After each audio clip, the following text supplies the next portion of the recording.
La Cafetera es un programa de radio que se financia gracias a las aportaciones de los oyentes. Si te gusta el periodismo que defiende y sientes que te acompaña, hazte mecenas y ayúdanos. Infórmate en radiocable.com/mecenas. Buenos días, María, Fernando. Soy un periodista madrileño exiliado en Berlín desde hace 7 años. Hace 6 más o menos empecé a trabajar como guía turístico aquí en Berlín, con tours en español, con gente que viene pues, de todas partes del mundo, sobre todo de América Latina, pero también de ese desmemoriado país, ¿no? que es el nuestro. El otro día estaba haciendo un tour donde a mí me gusta mucho enfocarme, no sé, en el contexto, en la historia de los que no pueden escribirla, ¿no? La historia de los desheredados, de las mujeres, Y un señor, al acabar el tour, visiblemente, no sé, emocionado, se me acercó y me dijo: Andrés, se nota que tú escuchas La Cafetera, ¿que sí? Y bueno, le dije que sí, y en ese momento comprendí que era un miembro de la Resistencia y que tenía ya que contribuir a este proyecto. Muchas gracias, un abrazo a todos.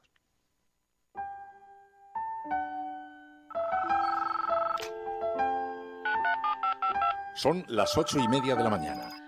Las 7:30 en la Casa Museo de José Saramago, en Tías, Lanzarote. Buenos días, mundo. ¿Quieres un café?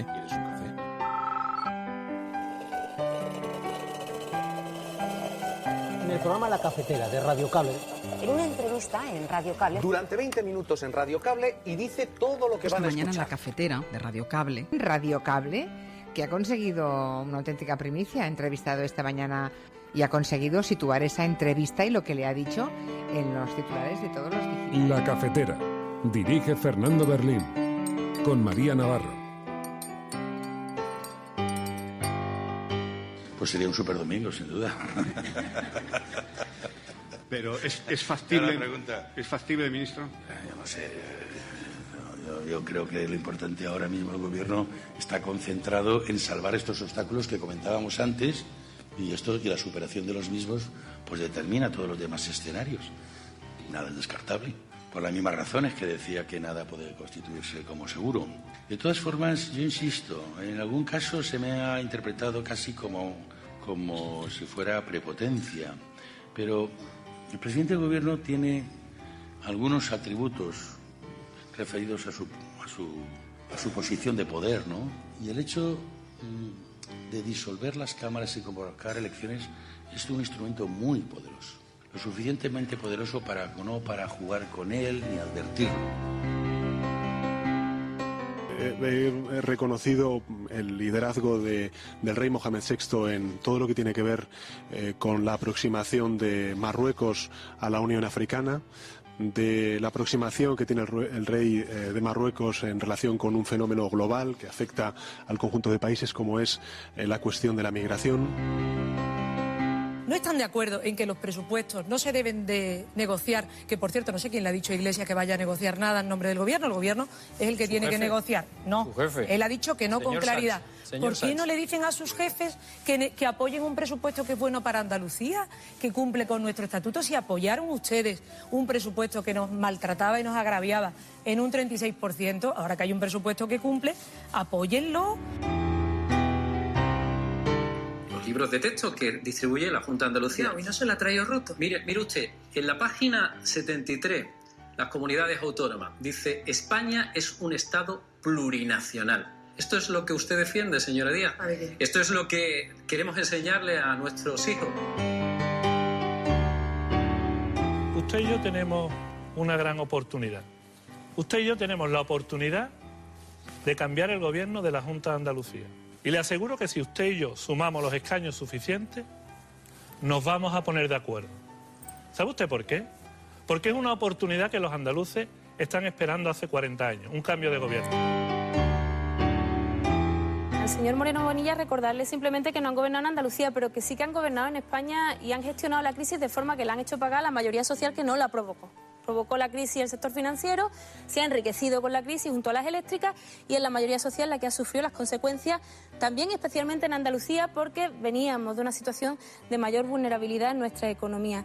Al señor Marín, ¿Por qué no tienen derecho los andaluces a cobrar 900 euros de salario mínimo interprofesional? ¿Por qué se preocupan ustedes de quienes heredan 1 millón de euros, pero no se preocupan de quienes cobran menos de 1.000 euros, que son el 60% de los andaluces y de las andaluzas?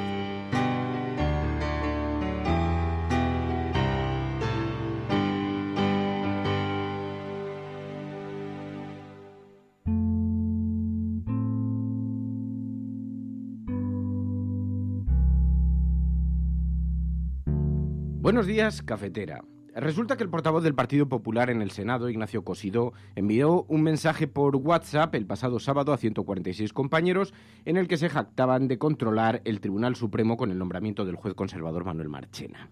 Un presidente, gran jurista, con muchísima experiencia en el Supremo y con el que, según su mensaje, el PP podría controlar la Sala Segunda desde atrás. En cuanto se han conocido los mensajes, Manuel Marchena ha terminado anunciando que se descarta como presidente de la Sala. Suponemos que porque una cosa es ser justo y otra necesariamente parecerlo. Cosidó en sus WhatsApps también se refirió al ascenso del juez José Ricardo de Prada, cuya sentencia del caso Gürtel condenó al PP y desembocó en la moción de censura de Rajoy. Mejor de vocal que poniendo sentencias contra el PP, dijo Cosidó. Y todo en un día en el que el digital OK Diario relaciona precisamente a Cosidó en su etapa de director general de la policía con una misión ilegal para recuperar papeles y cintas de Bárcenas que afectaban a altos cargos del Partido Popular con el objeto de retirarlos de la circulación y privar a los jueces de toda esa documentación sensible. Dos cuestiones que inhabilitarían a cualquiera en un país democrático normal. Aquí no. Pero haríamos muy mal en todo caso en quedarnos mirando el dedo de Cosidó en lugar de fijarnos en la luna a la que señala. Porque a juicio de este programa, ambas noticias tienen un elemento común: el desprecio por la justicia y la impunidad con la que han estado viviendo en ese partido político.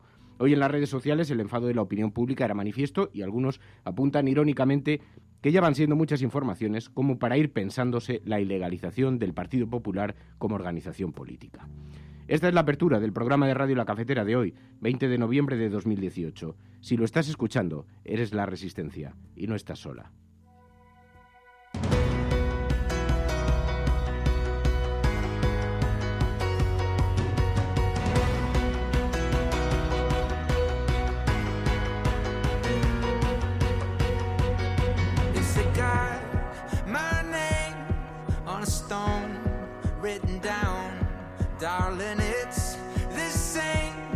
Es la noticia que ha estallado esta mañana a primera hora. La renuncia de Marchena, renuncia a presidir el Tribunal Supremo y el Poder Judicial y trastoca ese pacto con el partido, entre el Partido Popular y el Partido Socialista.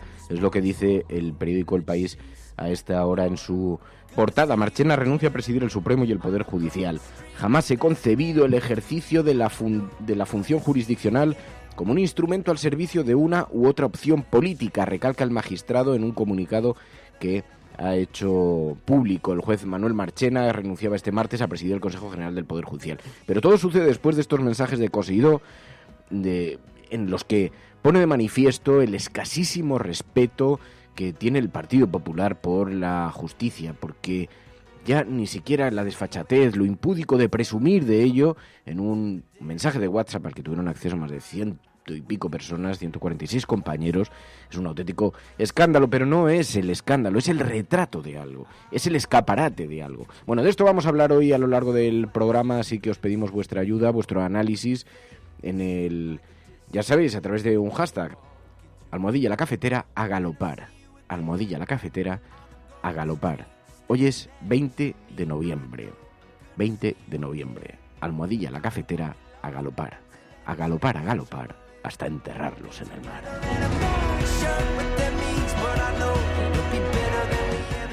Rafael Alberti, y ya se están incorporando Ángel, Elena Noruega, Mamen Páez, muy buenos días Mamen, ¿qué tal estás? Dice, hasta que llegue Elliot Ness, dice, tengo la esperanza de que algún día llegue un Elliot Ness, dice Mamen Páez, muy buenos días. Xavi Gracia, Pipo, José, buenos días, Virginia, Rubén, José Francisco, Villasur, Carlota, Angélica Llamera, muy buenos días Angélica, Sidral Cat, Ariostes, Manuel Aguilar, Sbroker, Buscadora de Estrellas, Escolástica, un montón de gente que se está incorporando a esta hora en directo, porque luego hay miles de personas que lo hacen en diferido, que se incorporan a otras horas. Ya sabéis que este programa cumple dos objetos. Uno, el informativo, y otro, el de la compañía. Hay mucha gente además que son expatriados que lo escuchan después por la noche desde su habitación, desde su dormitorio, desde su piso compartido, en otros países.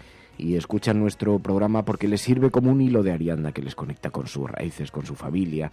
Bueno, pues a toda la retaguardia, tanto si estás fuera como si estás dentro, como si formas parte de los emigrantes o como si eres inmigrante en este país o en otros lugares del planeta, pero te sientes concernido por la familia cafetera, bienvenido a este programa y muchísimas gracias por vuestra compañía. Y en los mandos de la nave Enterprise, la subcomandante Navarro, muy buenos días, subcomandante. Muy buenos días. A sus pies siempre.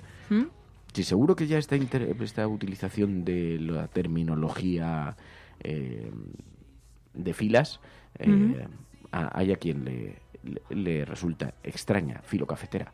Buenos días, ¿qué tal, Mary? ¿Cómo estás? Bien, ¿Qué nos vas a contar hoy en la sobremesa cafetera? Pues no lo sé, ¿Has hecho algo verdad. ayer que merezca del análisis de el gran gabinete psicológico de la audiencia? Aquí puedes sentarte en nuestro diván, que vamos a analizar. Pues lo voy a ir pensando. Podemos psicoanalizarte entre los oyentes. Hombre, cafeteros. tampoco es eso, ¿no? Pues es un poco terapia este programa, tampoco te... Sí, pero tampoco, ¿no? Sí, un poquito.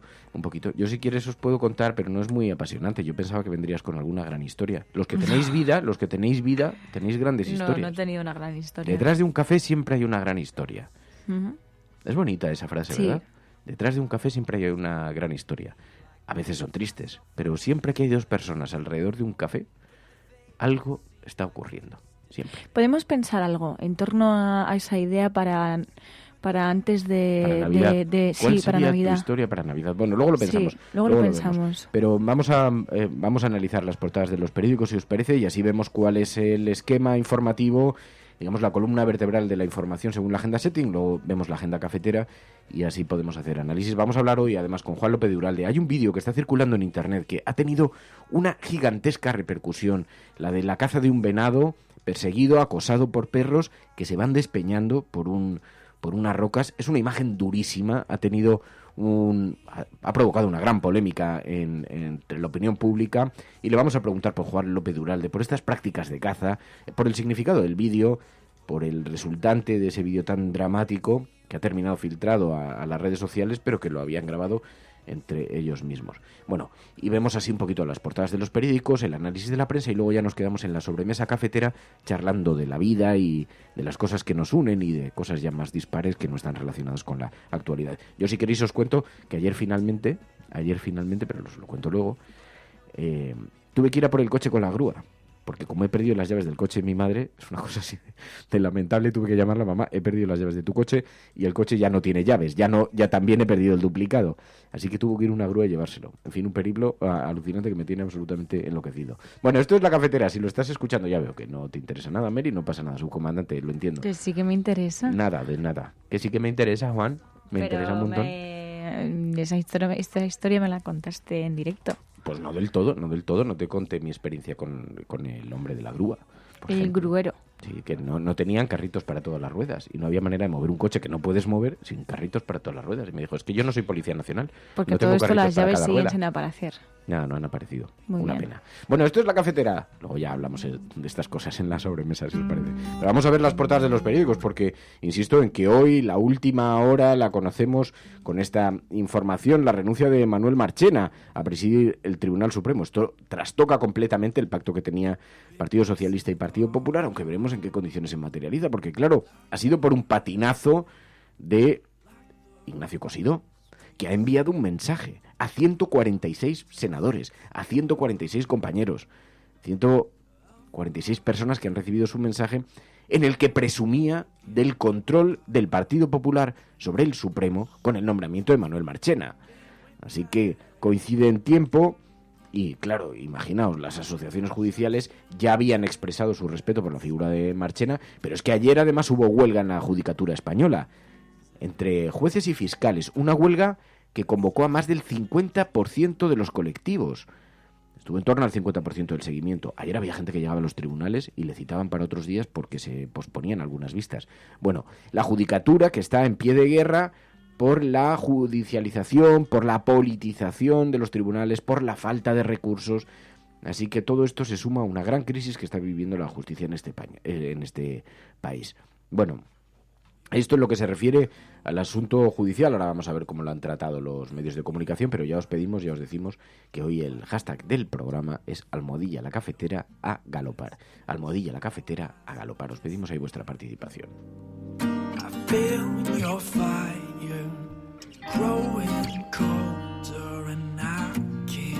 Y ayer, precisamente, Ignacio González, el presidente de Jueces para la Democracia, hablaba de esta huelga de fiscales y de jueces. Decía Ignacio González. Bueno, los motivos de esta huelga, además, está el problema de lo que ha sucedido hoy con el señor Cosidó, ¿no? Creo que la noticia ha caído como una bomba y nosotros precisamente lo que pedimos es el refuerzo de la independencia judicial. Creemos que en estos últimos tiempos la justicia ha sufrido daños que son de extrema gravedad y la noticia hoy del señor Cosidó lo único que ha hecho es, en el mismo sentido. Una noticia que es demoledora para la necesaria apariencia de imparcialidad que tiene que tener el Tribunal Supremo para afrontar el juicio del procés. Eso decía Ignacio González, el portavoz de Jueces para la Democracia. Hoy es una noticia, en realidad, claro, os podéis imaginar la dimensión del comunicado de Marchena renunciando a presidir el Consejo General del Poder Judicial y el Supremo. Ha tenido tanta repercusión que está en todos los digitales. Lo que no está es en las portadas impresas de los kioscos. Pero, sin embargo, sí lleva, el único periódico que lo lleva, el periódico El País, dos alusiones a las complicaciones en el mundo de la judicatura en España.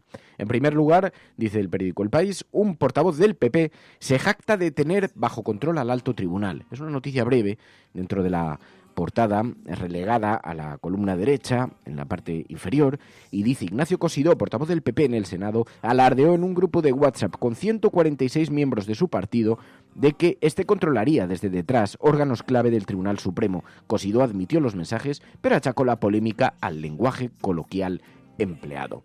Bueno, ya expresábamos desde este programa lo que consideramos en el editorial, que ya está en Twitter. Os pedimos que nos ayudéis a retuitearlo, porque aquí la cuestión es que, por una parte, es verdad, cae Marchena, porque una cosa es ser justo y otra parecerlo. Y se ha destapado que, desde luego, parecerlo no parece después de ese mensaje de Ignacio Cosidó. Pero es que son varias las polémicas que afectan al Partido Popular y es muy escandalosa la manera, muy impúdica, la forma en la que se refieren a la justicia, a los manejos sobre la justicia. Por cierto, tribunales que luego son los que juzgan precisamente los casos de corrupción que afectan a estos partidos políticos. Dice además el periódico El País en su portada: 7 jueces del Supremo se suman a la huelga por la subida salarial. Jueces y fiscales fueron ayer a la huelga en España para reclamar mejoras salariales, defender la independencia del Poder Judicial frente a las injerencias políticas.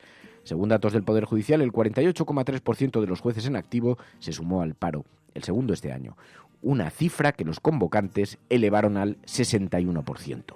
Entre los magistrados que secundaron el paro figuran 7 del Tribunal Supremo, dice el periódico El País en su portada. Ningún otro periódico lo lleva hoy a la portada de los impresos. Sí que lo llevaba. El periódico El Mundo lleva una alusión a Cosidó. Cosidó se desmarca de Kitchen. Yo solo planificaba la policía, porque hay dos noticias que afectan a Ignacio Cosidó. Una de ellas ha sido precisamente jactarse de poder controlar el Tribunal Supremo. Esta es grave, pero es que, atención a la otra. Lo publicaba OK Diario en la red. Una información que está judicializada. No es una información de procedencia periodística. El Partido Popular, primero a través de Jorge Fernández Díaz, así es como se ha publicado en OK Diario, en el periódico El Mundo. Jorge Fernández Díaz, a través de el chofer de Bárcenas, habría ordenado sustraer algunos documentos que podrían afectar al Partido Popular en el caso de los papeles de Bárcenas. Y la última información que hemos conocido afecta también, qué paradoja, a Ignacio Cosidó. El portavoz del PP en el Senado, Ignacio Cosidó, dice el periódico El Mundo que se desmarcó ayer con rotundidad de la operación Kitchen que se produjo cuando él dirigía a la policía. Cosidó argumentó que él se dedicaba a la planificación y a la estrategia. Dice que la cúpula del Partido Popular lo respalda, pero extrema las cautelas. Cada vez que vamos conociendo más informaciones sobre este asunto, nos van pareciendo más extraordinariamente graves. Resulta, os lo contábamos, que en la portada de este diario digital, de Oquidiario, decían que Cosidó, siendo el jefe superior de la policía, destinó a 80 agentes a espiar a Bárcenas y a rescatar documentos sensibles de Rajoy, Soraya, Arenas y Cospedal, entorpeciendo así la labor judicial. Si esta información resulta ser cierta, si la investigación judicial termina concluyendo esto, estaríamos ante un gravísimo caso de corrupción. Recordaréis que ya hubo informaciones periodísticas parecidas en el que se apuntaba que Jorge Fernández Díaz, el ministro del Interior de Mariano Rajoy, pagó con fondos reservados al conductor de Bárcenas para que sustrayera información. Estamos ante un caso de extraordinario, pero es que está judicializado, ¿eh? Es decir, más allá de quién lo publica, cómo lo publica y lo que se publica, esto va a terminar estallando en todas las páginas de los periódicos. Vamos a ver qué recorrido judicial tiene todo esto, porque de momento son informaciones, apuntes periodísticos, pero ahí está colocado. Como va a terminar en las portadas, os lo traemos aquí porque nos parece que es un asunto bastante destacado. Claro, Fernández Díaz, ¿creéis que un ministro del Interior haría una operación de esa naturaleza, pagando con fondos reservados, sin informar a su jefe superior, a Mariano Rajoy? ¿Creéis que alguien como el ministro del Interior se aventura a lanzarse en una operación así? ¿Creéis que el director de la policía se aventura a utilizar los recursos de la policía para una cosa como esta sin informar a sus superiores? Estamos ante algo muy, muy, muy grave, ¿eh? Bueno, vamos a ver qué recorrido tiene todo eso, porque, como os digo, está hoy en la portada, indirectamente en la portada del periódico El Mundo, que en todo caso es una noticia llevada a un lateral, porque hoy hay una noticia que es la que ha salpicado, que se ha convertido en en el gran trending topic de la política, una especulación en torno a una posible hipotética convocatoria electoral para elecciones generales. El periódico El Mundo dice: los expertos a Sánchez, en abril o hay presupuestos o hay elecciones. Constitucionalistas y letrados de las Cortes advierten al gobierno del deber de presentar sus cuentas al Congreso. Bueno, el periódico El Mundo ha buscado una serie de personas que justifican públicamente la convocatoria de unas elecciones.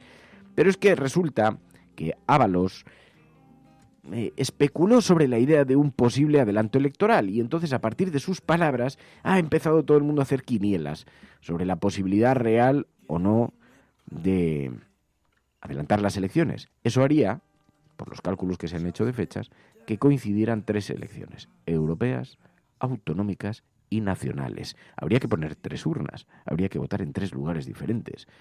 Bueno, incluso hay debate sobre si eso es legalmente posible, si eso se puede hacer. Ábalos. Pues sería un superdomingo, sin duda. Pero es factible. ¿Es factible, ministro? Yo no sé. Yo creo que lo importante ahora mismo, el gobierno está concentrado en salvar estos obstáculos que comentábamos antes, y la superación de los mismos pues determina todos los demás escenarios. Nada es descartable, por las mismas razones que decía que nada puede constituirse como seguro. De todas formas, yo insisto, en algún caso se me ha interpretado casi como si fuera prepotencia, pero el presidente del gobierno tiene algunos atributos referidos a su posición de poder, ¿no? Y el hecho de disolver las cámaras y convocar elecciones es un instrumento muy poderoso, lo suficientemente poderoso no para jugar con él ni advertirlo, sino de manejarlo en el momento correspondiente con la responsabilidad consecuente. Y es una especie de botón rojo. No se puede estar jugando, te lo aprieto, todo lo... Por lo tanto, lo hará cuando crea que tenga que hacerlo y, desde luego, y pueden comprender que nunca remolque ni a presión de nadie. Eso decía José Luis Ábalos, que, como sabéis, es el ministro de Fomento. Lo dijo en un desayuno informativo y entonces esto desembocó en un gran debate en torno a la posibilidad del adelanto electoral. Bueno, lo lleva hoy el periódico El Mundo a su portada, como decía. Lo lleva hoy también el periódico La Vanguardia. Sánchez deja abierto un adelanto electoral a mayo. El ministro Ábalos ve posible un superdomingo con las municipales. Y el jefe del Ejecutivo confía en que Esquerra Republicana y PDeCAT mantengan su apoyo. Bueno, yo os voy a dar mi opinión sobre este tema, porque esto no es pura especulación, ¿eh? Y está basado más bien en impresiones que en datos, pero pero digamos que en los oscuros callejones de la corte madrileña, con lo que se especula, es con que estamos ante una gran cortina de humo. El presidente tiene poca intención, así lo está manifestando en algunas reuniones que tiene con compañeros de profesión. Estos días ha estado manteniendo algunas reuniones cerradas con compañeros de profesión, con periodistas, en Moncloa. Y entonces ha estado asistiendo a algunos periodistas. Bueno, son reuniones de estas off the record, pero allí la mayor parte de los que estaban asistiendo, algunas de las personas con las que hemos estado hablando, lo que coinciden es que el presidente está manifestando su intención de mantener la legislatura lo más lejos posible y seguir aprobando a través de decretos algunas de las partidas presupuestarias de los acuerdos a los que ha alcanzado con Podemos. Pero hay una cierta escenificación a que si no se aprueban los presupuestos acabaríamos en elecciones. Es una manera también de presionar al independentismo catalán para que intente tomar la decisión públicamente, para que se sienta respaldado para apoyar los presupuestos finalmente, aunque sea con la boca pequeña. Pero tendría mucho que ver con eso. Claro, estamos ante una materia altamente sensible y todas las especulaciones pueden terminar derivando en una crisis de gobierno, algo que saben perfectamente los conservadores y por lo que se está presionando, ¿no? Hoy en el periódico La Razón no dan mucho crédito precisamente a esas informaciones que apuntan que parte del Ejecutivo estaría presionando para adelantar las elecciones, como dice el periódico El Mundo.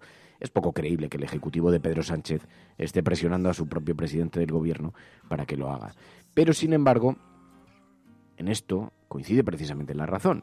Dice, Moncloa desautoriza a Ábalos y descarta el superdomingo de 4 elecciones el 26 de mayo. El ministro da voz a un sector del gobierno que pide un adelanto.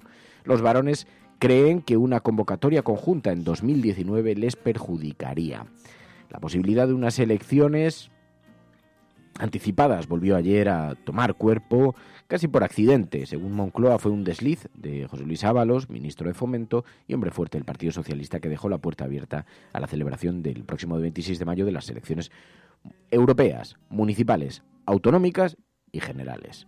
4, antes he dicho 3, 4 elecciones, 4 convocatorias electorales, 4 urnas colocadas, y hay quien especula incluso con la legalidad que supondría eso, si es posible realmente colocar 4 urnas en un primero habría que fabricarlas. Bueno, se le puede pedir consejo a lo curioso es que quienes en su momento en ese periplo electoral en las elecciones generales pasadas, quienes decían que eso de repetir elecciones, que era liar a la gente, que había que hacer pactos, que había que pactar, que había que hacer acuerdos de gobierno y que que votar tantas veces no era bueno, ahora sí lo reivindican. Es decir, esto evidencia la hipocresía política y la hipocresía también en los discursos políticos, sobre todo en campaña electoral, que nos queda para rato, ¿no? Porque tenemos un 2019 que ya de por sí tendremos las elecciones autonómicas, municipales y europeas.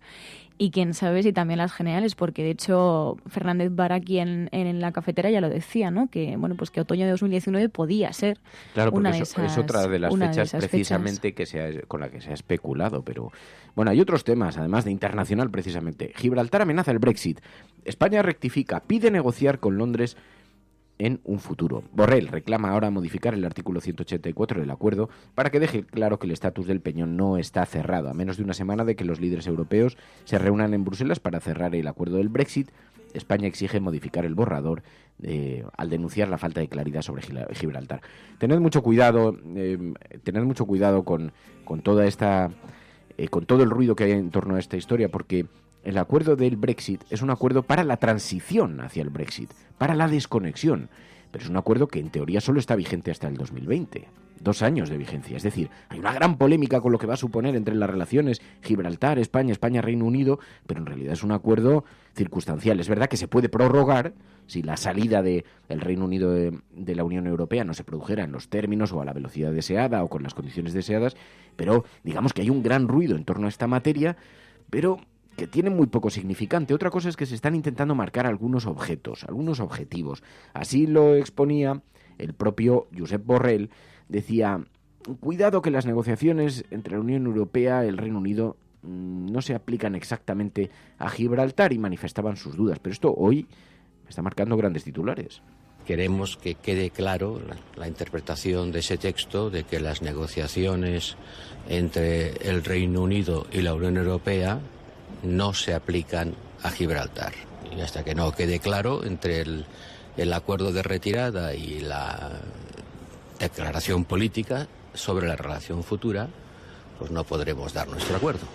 Eso decía precisamente Josep Borrell, y hoy en el periódico El País, en el impreso, lleva esta información. España exige aclarar la situación de Gibraltar en el acuerdo del Brexit. El gobierno pide que se modifique un artículo para que la negociación sobre el Peñón quede al margen del pacto, dice el periódico El País en la portada. Mientras, la fotografía de portada, tanto del Mundo como de La Vanguardia, es para la imagen de la reunión entre Pedro Sánchez con Mohamed VI en Marruecos.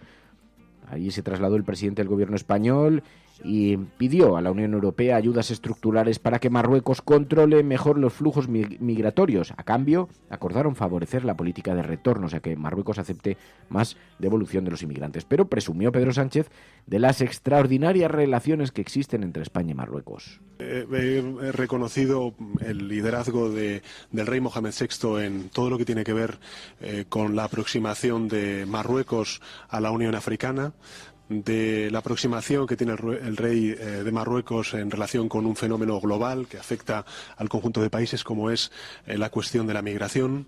Y, por supuesto, hemos trasladado desde el Gobierno de España nuestra fuerte vocación de estrechar los lazos económicos, comerciales, culturales, en el ámbito de educación y también en el ámbito político entre el Gobierno de Marruecos y el Gobierno de España. Y entonces Pedro Sánchez se sacó un conejo de la chistera para esta reunión. No ha tenido una gran repercusión, algo ha tenido, pero no ha tenido una gran repercusión. Resulta que España ofreció ayer a Marruecos presentar una candidatura conjunta con Portugal para el Mundial 2030.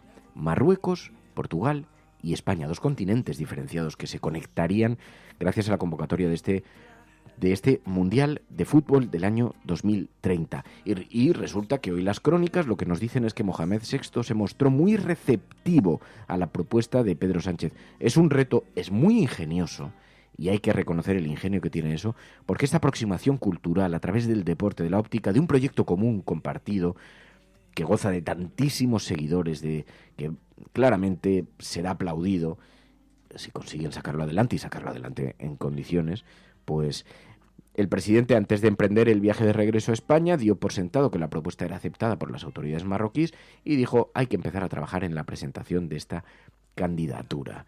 Bueno, dice que España y Portugal podrían arrastrar los votos de un buen número de países europeos e iberoamericanos, mientras que Marruecos puede atraer a los africanos y árabes. Es una jugada muy, muy ingeniosa. Ya se sabía que estábamos intentando una candidatura conjunta con Portugal, se había especulado con ello, y ahora hay algo de debate sobre si esta propuesta Marruecos ha sido consultada con Portugal, si lo han hablado con Lisboa o Pedro Sánchez lo ha hecho un poco de espaldas a Lisboa. Sea como sea, la propuesta es ingeniosa y hay que reconocer este asunto. Bueno, y ayer debate, lo seguimos con muchísimo interés, debate en la televisión andaluza entre los candidatos que, ya lo sabéis, aspiran a la presidencia de la Junta de Andalucía.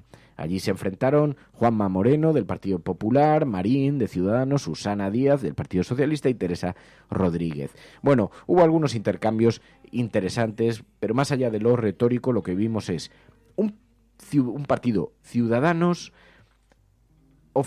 tendiendo su mano al Partido Popular de forma absolutamente clara y directa. Usted y yo tenemos una gran oportunidad. Usted y yo tenemos la oportunidad de cambiar el gobierno de la Junta de Andalucía. Y le aseguro que si usted y yo sumamos los escaños suficientes, nos vamos a poner de acuerdo. ¿Sabe usted por qué? Porque es una oportunidad que los andaluces están esperando hace 40 años, un cambio de gobierno. Y le puedo asegurar una cosa, señor Moreno. Si usted y yo no provocamos ese cambio, nunca nos lo perdonarán los andaluces si podemos sumar para hacerlo. Pero claro, Juanma Moreno, del Partido Popular, aunque todo el mundo cree que terminarán pactando si las ecuaciones no dan lugar a otros acuerdos, Juanma Moreno le reprochó, le dijo: sí, mucho criticar a Susana Díaz por el robo, pero ustedes han terminado apoyándola. Me sorprende mucho porque en el programa electoral de su propia formación política, en el punto 1, hace una afirmación de que el Partido Socialista ha robado. La pregunta que yo me hago: oiga, ¿usted, cuando usted hizo presidenta a la señora Díaz, sabía que había robado? ¿O ha robado mientras... ha robado el gobierno, es lo que dice el programa, o ha robado a lo largo de la legislatura? Es que, porque si no, no lo entiendo. Hay una cosa que puedo coincidir incluso con la señora Díaz, que la coherencia es la coherencia. Si usted hace afirmaciones de calibre gruesa y usted está diciendo que ha habido corrupción y que han robado, eso es lo que usted ha dicho, ¿por qué usted hizo presidenta a la señora Díaz? Si representa ese partido de la corrupción, como usted acaba de decir hace tan solo unos minutos, ¿no? Bueno, y hubo algunos intentos de aproximación entre Teresa Rodríguez y Susana Díaz, pero también mucha confrontación política y mucho reproche cruzado. Bueno, un debate en todo caso que veremos a ver, porque ya sabéis que una cosa son las propuestas, los comentarios antes de unas elecciones y luego cómo se concretan las ecuaciones de cara a unas elecciones. Bueno, os decíamos, pero hoy es martes y los martes dedicamos un espacio independientemente de la actualidad política, de lo que ocurre en la actualidad política, a hablar de ecología y medio ambiente. Y hoy tenemos un asunto que vamos a tratar con Juan Lupe de Uralde a continuación, que nos ha llamado muchísimo la atención y ha llamado mucho la atención de la opinión pública. Lo hemos visto en las redes sociales, esa imagen dramática, la cacería de un venado en el que vemos cómo se van despeñando perros que lo asedian, que lo persiguen, se van despeñando. En fin, una de las imágenes tan poco edificantes que nos deja habitualmente la caza. Ahora hablamos con Juan Lupe de Uralde.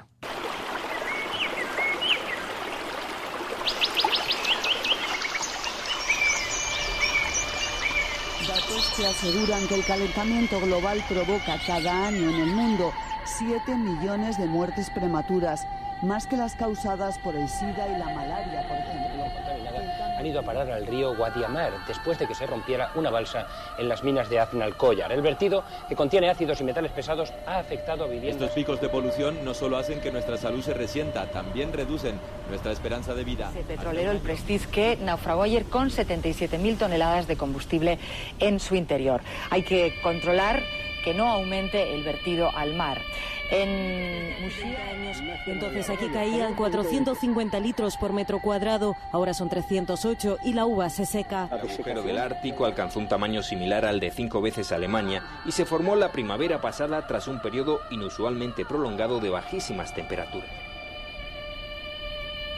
Todos tenemos el poder de cambiar. Entonces, ¿a qué esperamos? ¿Qué esperamos para cambiar en un mundo que nos deja tantas advertencias, tantos mensajes de aviso? Juan López de Uralde, muy buenos días.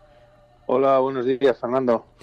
Que por cierto, Juancho, el viernes vamos a hablar de la película de Sebastián Salgado, La sal de la tierra, que yo no sé si la has visto, el documental, absolutamente maravilloso, formidable, pero también una llamada de atención sobre la naturaleza humana y un canto de esperanza precisamente gracias al medio ambiente y a la ecología. ¿Lo has visto este? No lo he visto, la verdad. Te lo recomiendo de verdad porque estamos impactadísimos con este documental y estamos haciendo mucho esfuerzo para que participe la audiencia. Si no has tenido oportunidades, La sal de la tierra, y no te será difícil de encontrarlo, pero es maravilloso, de verdad te lo recomiendo. Pero hoy, Juancho... Pues lo buscaré. Pues hoy teníamos mucho interés en hablar contigo porque nos ha parecido escandalosa esta imagen que circulaba en las redes sociales. Una cacería, es un venado, ¿no?, que está siendo acosado por unos perros. ¿Es una modalidad de caza? ¿Esto qué es? Bueno, efectivamente, el otro día precisamente, la semana pasada, decíamos aquello de que la grandeza de un país se mide por el trato que da a sus animales, y llevamos unas semanas que están apareciendo en las redes, se están moviendo mucho en redes, pues imágenes de distintos aspectos de la caza que realmente, bueno, pues nos están dejando anonadados, ¿no? La semana pasada circulaba un vídeo de un jabalí con las patas rotas y un cazador tirándole piedras, que yo creo que ya lo comentamos en la cafetera. Y claro, sin duda esta semana la noticia, bueno, ha saltado incluso fuera de España. Los medios internacionales están difundiendo este vídeo, en el que efectivamente se ve, pues yo creo que todo el mundo lo ha visto, no hace falta ni que lo cuente, y si no lo habéis visto, lo buscáis en las redes y lo vais a encontrar, en el que se ve a un ciervo perseguido por una reala de perros, y como en un barranco pues van cayendo los perros hasta una docena y finalmente cae también el ciervo. Bueno, verdaderamente es atroz y ha generado muchísimo escándalo y mucha polémica, porque están los cazadores mandando notas de prensa, protestando, acusándonos a los que lo hemos difundido de toda clase barbaridades cuando realmente como si bueno, lo que se trata siempre, ¿no? De matar al mensajero en vez de, bueno, pues de ver qué es lo que está ocurriendo, ¿no? Te preguntaba, ¿qué es esta modalidad de caza? Porque me llama la atención, yo lo desconocía, no hay cazadores, se persigue con perros y se va acorralando al animal. En este caso lo acorralan junto a unos riscos y entonces empiezan a moverse y empiezan a caer los animales, se van despeñando. Es una cosa absolutamente brutal, la imagen es salvaje, pero claro, es un tipo de modalidad de caza, ¿no? Y esto es en Extremadura, además.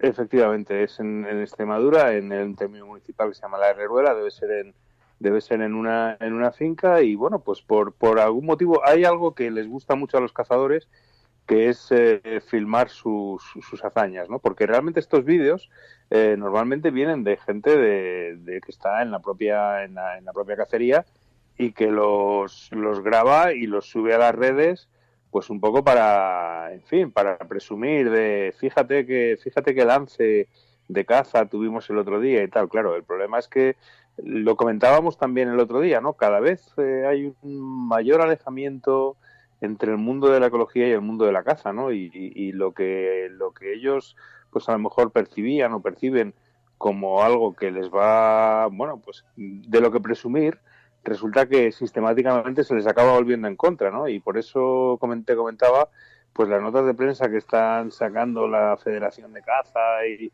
diciendo, bueno, pues que esto es el lobby animalista y algunos políticos oportunistas, entre los que me incluyen, pues para desprestigiar el mundo de la caza y tal, ¿no?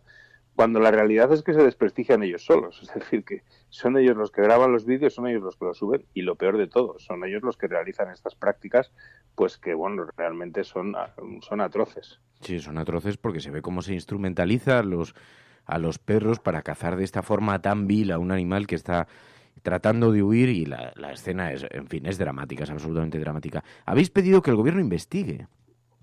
Sí, ayer mismo presentamos una pregunta en el Congreso porque, bueno, nosotros quizás no suena tanto, pero nosotros seguimos haciendo un trabajo de hormiguita en el Congreso de tratar de que, bueno, pues todas estas cuestiones se investiguen y se conozcan las razones. Incluso hemos presentado una propuesta de modificación del Código Penal para que conductas en las cuales los animales, no solo los animales domésticos, son los que hasta ahora están contemplados, sino también pues animales salvajes que sean maltratados, pues que eso sea perseguido también en el Código Penal, porque hasta ahora pues se puede maltratar un animal, pues un lobo, un jabalí, como hemos visto, como vimos el otro día en el vídeo que comentaba, ¿no?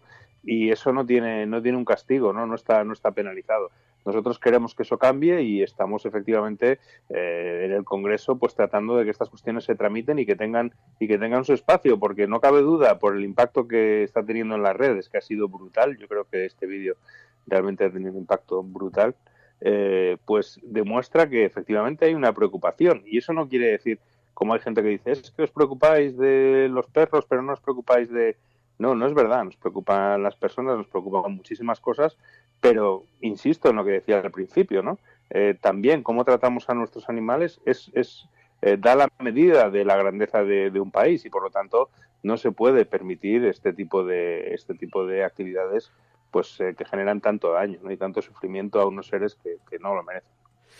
Y, Juancho, hemos visto que, además de esta petición que habéis hecho para que se investiguen estas cacerías, el vídeo, decías, tiene mucha repercusión. Hay algunos de los vídeos que están circulando que tienen 30, 40.000 reproducciones. Hay un gran impacto. Y luego las organizaciones de cazadores han contestado, porque se ve cómo cae un venado, se despeña, y 12 perros que se despeñan. Y ellos se justificaban diciendo, bueno, en realidad solo murió uno de los perros aplastado por el venado, otro se le rompió una pata, otro no sé qué. En fin, han como tratado de minimizar la imagen, porque había gente que daba a los 12 perros por muerto porque la altura desde la que se despeñan es salvaje, es absolutamente brutal, ¿no?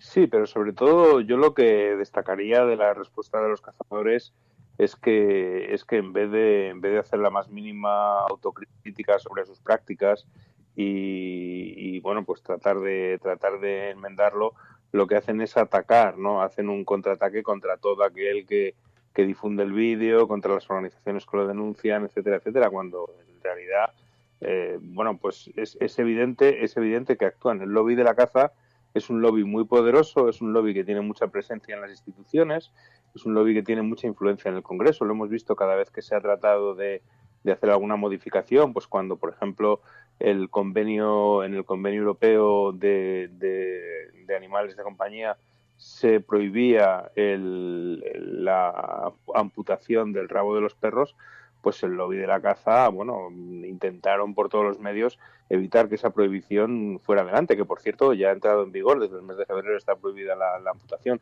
pero es un lobby poderoso y por lo tanto atacan con mucha virulencia a todo aquel que de alguna manera cuestione no ya la caza en sí mismo, sino cualquier práctica dentro de la caza, pues que sea especialmente pues peligrosa para los animales o para la conservación de la naturaleza, que hay muchas, ¿no? Yo insistía el otro día en que os metáis en un hashtag que se llama La Verdad de la Caza, que impulsa Ecologistas en Acción, y donde es un hashtag que utilizan para denunciar pues muchas de estas prácticas pues que hacen tanto daño a la naturaleza, porque nos encontramos con una especie de campaña de buenismo, de que los cazadores son los verdaderos ecologistas y tal, y luego cuando uno mira un poco con detalle las prácticas de la caza, pues se da cuenta que hay muchísimas prácticas que son muy dañinas para el medio ambiente y para las especies.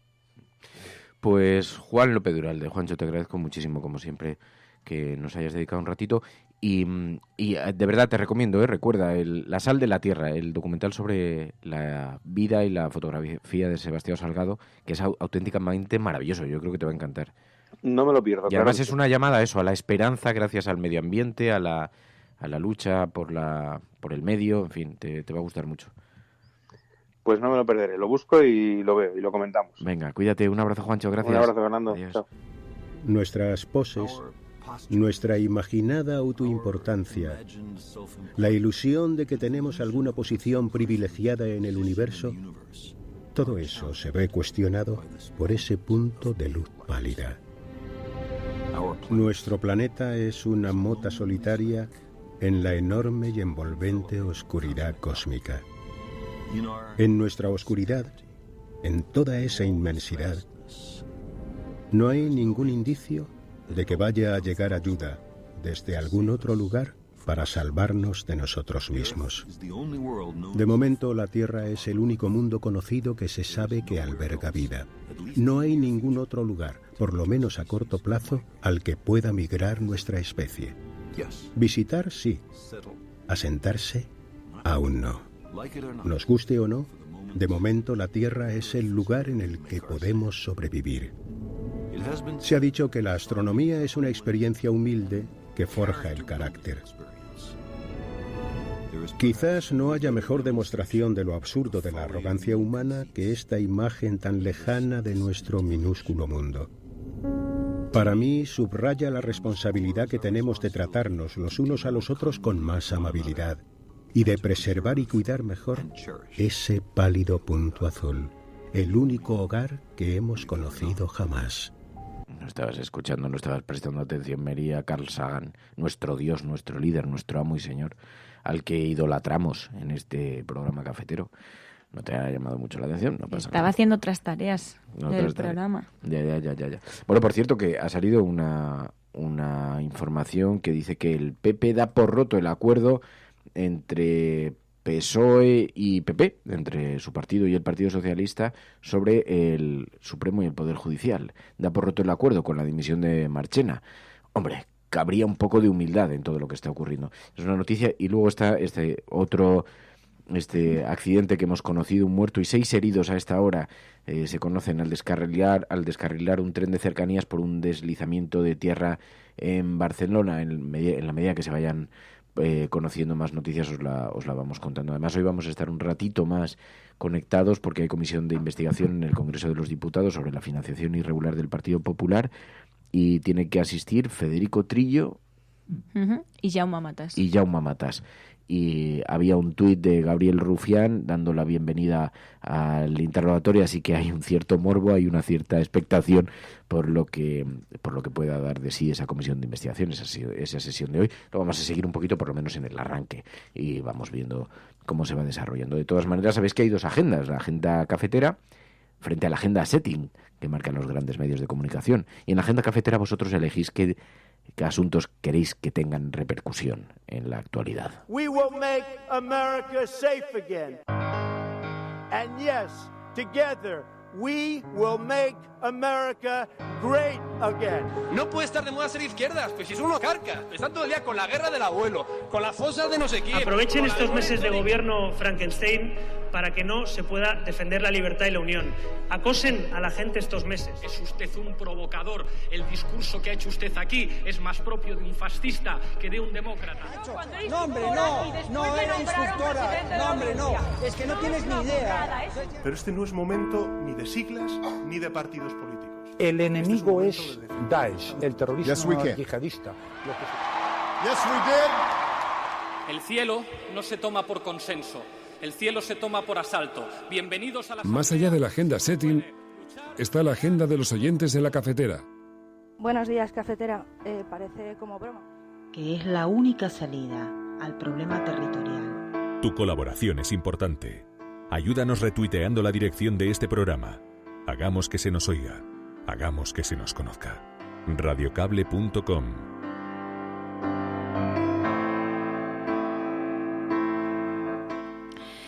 Y para empezar esta agenda de la cafetera nos tenemos que ir a unas cifras, y es que ayer conocimos las cifras de lo que podríamos llamar una sociedad enferma, la nuestra.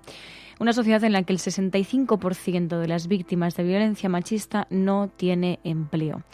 Estas son las cifras que recogían varios medios como Público.es, que aseguraba efectivamente que el 65% de las víctimas de violencia machista en España no tiene empleo y otro 16% trabaja sin contrato en condiciones de absoluta desprotección, según el informe Un empleo contra la violencia de la Fundación ADECO.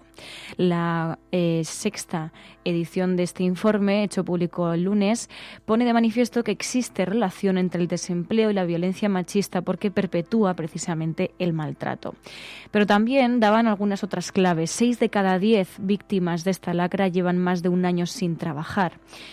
Y luego también, digamos, un tirón de orejas al sistema de protección de nuestra sociedad hacia estas víctimas. 8 de cada 10 mujeres no denuncian por temor a las represalias y 4 de cada 10 desconfían de que el sistema pueda protegerlas si lo hacen. Pero en otro orden de cosas nos enviabais también varias de vosotras que denuncian una decena de envenenamientos de rapaces protegidas en un pueblo de Toledo. El diario.es recoge esta información y dice que varias organizaciones ecologistas han denunciado la aparición de los cadáveres de 4 milanos reales, una especie en peligro de extinción, de 5 águilas ratoneras y un aguilucho lagunero el pasado 29 de octubre en un coto de caza de la localidad de Valmojado, en Toledo. Según señalan estas organizaciones, dicen, a las alarmantes cifras de fauna envenenada que históricamente arrastra la provincia de Toledo se ha sumado un nuevo caso de esta práctica ilegal en un coto de caza del término de Valmojado. Pero además en esta información hacen referencia al informe El veneno en España, las cifras de 1992 a 2013, que analiza los efectos del uso ilegal de cebos envenenados, una de las mayores amenazas para la biodiversidad, y desvela los 8.324 episodios de envenenamiento que se han registrado en el periodo de estudio. Esto ha significado el hallazgo de más de 18.000 animales muertos, algo que tiene que ver un poco en relación con lo que hablaba precisamente Ural de la sección de aquí de la cafetera. Y luego también Fendetestas nos enviaba una información, en este caso relacionada con la propaganda electoral. Los partidos políticos impulsan sin debate una ley que les permitirá enviar al móvil propaganda electoral sin consentimiento. Esta es una información que recogía también el diario.es, que dice que ningún partido se opone al texto de la nueva ley de protección de datos que les permite realizar y explotar bases de datos con perfiles políticos y personales. El trámite de la ley llega al Senado sin enmiendas a los artículos que posibilitan la publicidad electoral a través del teléfono o Internet sin consentimiento previo. Además, expertos y juristas coinciden en denominar la medida como la legalización del Cambridge Analytica español. bueno, pues esa gran polémica que hubo en el caso de Estados Unidos y que, bueno, pues podría trasladarse aquí. Además, también ya lo vimos con el caso de Bolsonaro, que, bueno, pues cuya campaña electoral pues tuvo un gran papel esa difusión de mensajes a través del teléfono móvil, a través de WhatsApp. Y luego también, en otro orden de cosas, ayer fue trending topic y además hoy sigue siendo comentado en varios digitales, el hecho de que el gobierno de Carmena rebaja la deuda de Madrid de 5.600 millones a la mitad en menos de 4 años. El gobierno municipal cerrará 2018 con 700 millones de superávit y devolverá otros 700 millones de deuda. El superávit del Ayuntamiento de Madrid al cierre de 2019 superará los 650 millones de euros, según los cálculos del propio gobierno. Y además explican en esta información que Manuela Carmena intenta pasar página de la crisis de Podemos y presenta sus presupuestos que por primera vez ya cuentan con el apoyo del Partido Socialista. Y para terminar esta agenda de la cafetera, hoy es 20 de noviembre, conviene recordar cómo la Iglesia sigue oficiando misas franquistas cada 20 de noviembre. En total, 16 misas de exaltación del dictador Franco, así lo titula Infolibre, que explica que un año más la Iglesia Católica oficia misas en nombre de los fascistas José Antonio Primo de Rivera y Francisco Franco durante la semana del 20N, aniversario de la muerte de ambos. Estos actos tendrán lugar en diferentes zonas de España, como Madrid, Zaragoza o Valencia. De hecho, ya hemos visto que la Virgen del Pilar pues aparecía con un manto un manto franquista. También explican en esta información que la Fundación Francisco Franco, que es legal pese a dedicarse a la exaltación del golpista y dictador, ha informado de que están organizadas una veintena de misas a lo largo de la semana, 16 de ellas este 20 de noviembre. La mayor parte se oficiarán en Andalucía, que está en plena campaña electoral. Y conviene recordar, como dicen en esta información, que la Conferencia Episcopal no se opone a estas manifestaciones de exaltación fascista. Bueno, son las noticias de la agenda paralela, de la agenda de la cafetera frente a la agenda setting, pero hoy es un día marcado por muchas noticias de actualidad. A esta hora comparece precisamente el presidente del Gobierno, Pedro Sánchez, en una convocatoria empresarial. Se está dirigiendo a los participantes. Vamos a conectar en directo enseguida porque, claro, no tenemos noticia. Con lo cual, la reflexión es: yo prefiero gobiernos abiertos y la fragmentación parlamentaria es positiva si todos actúan en interés general y no en interés partidario. Hay partidos políticos que, a mi juicio, están en campaña electoral permanente y eso no es bueno para el país. Ha hecho un acuerdo sobre algunas materias con Podemos, ¿no? Para algunos en el mundo empresarial. Pedro Sánchez en el Spain Summit 2018 y está recibiendo algunas preguntas, y como hay mucha expectación en torno a la fórmula que ha utilizado, a la salida de Marchena, a la forma en la que se ha conocido que renuncia a presidir el Consejo General del Poder Judicial Supremo. Yo creo que el acuerdo con Podemos es bueno para el país. Fíjese, ya no solamente en términos económicos, por supuesto, y podemos entrar en ello y yo puedo dar mi opinión. En segundo lugar, yo creo que es bueno que una fuerza política que representa 5 millones de personas, ya veremos cuánto representa en las próximas elecciones generales, pero hoy representa 5 millones de personas, asuma la responsabilidad de gobernar desde fuera del Poder Ejecutivo, que asuma también los parámetros marcados por la Unión Europea. Hay que recordar que Podemos ha sido un partido político que en su nacimiento lo que hizo fue precisamente impugnar la Unión Europea y decir que España tenía que salir de la zona euro. Y fíjese ahora, asumen los límites del Pacto de Estabilidad y Crecimiento, de deuda pública, de déficit público. En definitiva, yo creo que eso es bueno, porque demuestra que el sistema político que tiene España, que la Constitución que tiene nuestro país, es capaz de, incluso a partidos políticos que se puedan situar en los márgenes del sistema, por fuera, como fue en su inicio Unidos Podemos, perfectamente pueda participar en el devenir político e incluso influir en decisiones como pueda ser el acuerdo presupuestario.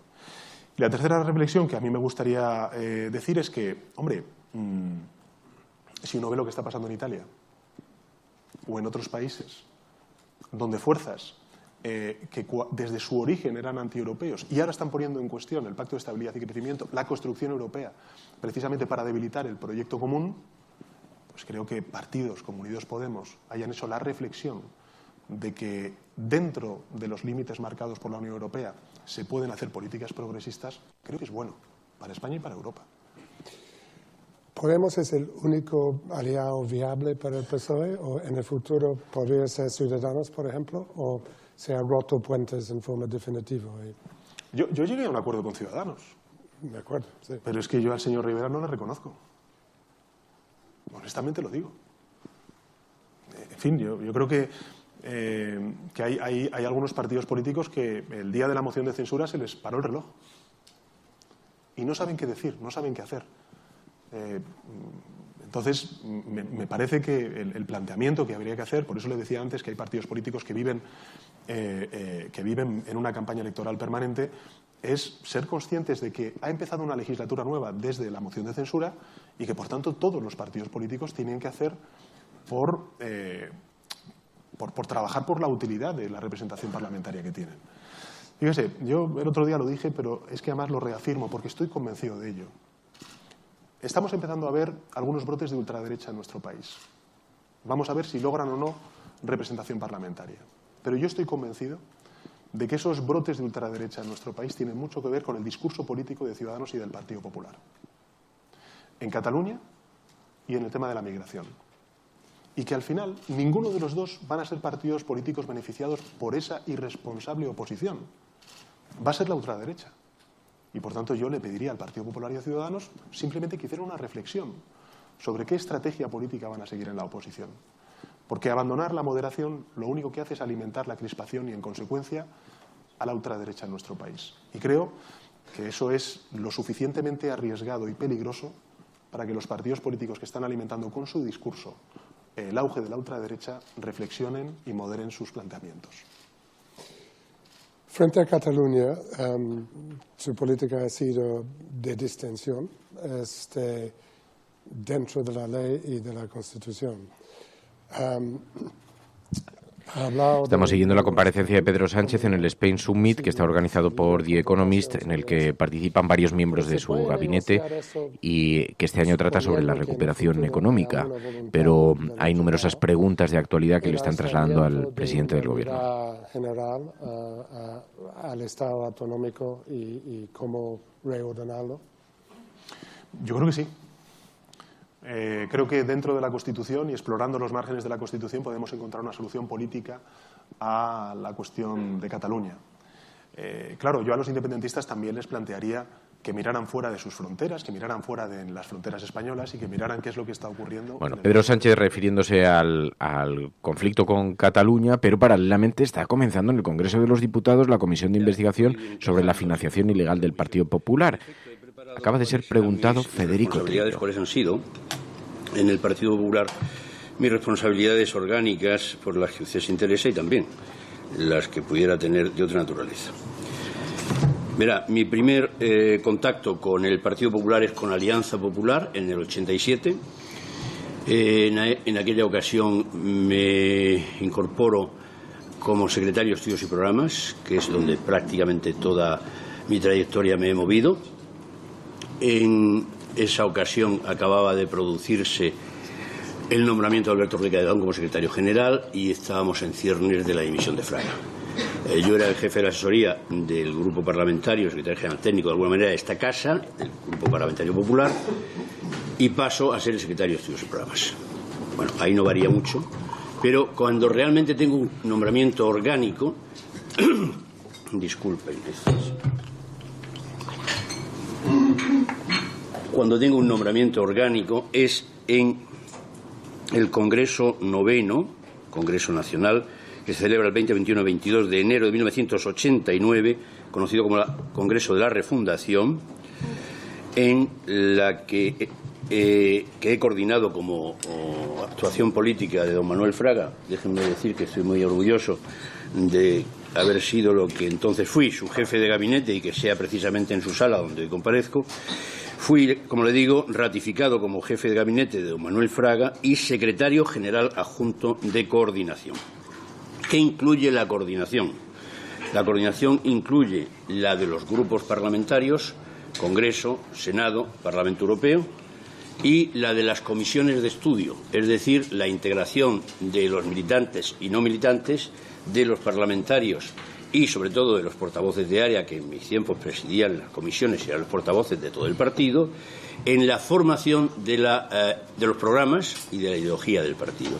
Esa fue mi misión desde desde enero de 1989 a el 10º Congreso Nacional en Sevilla en marzo-abril de 1990.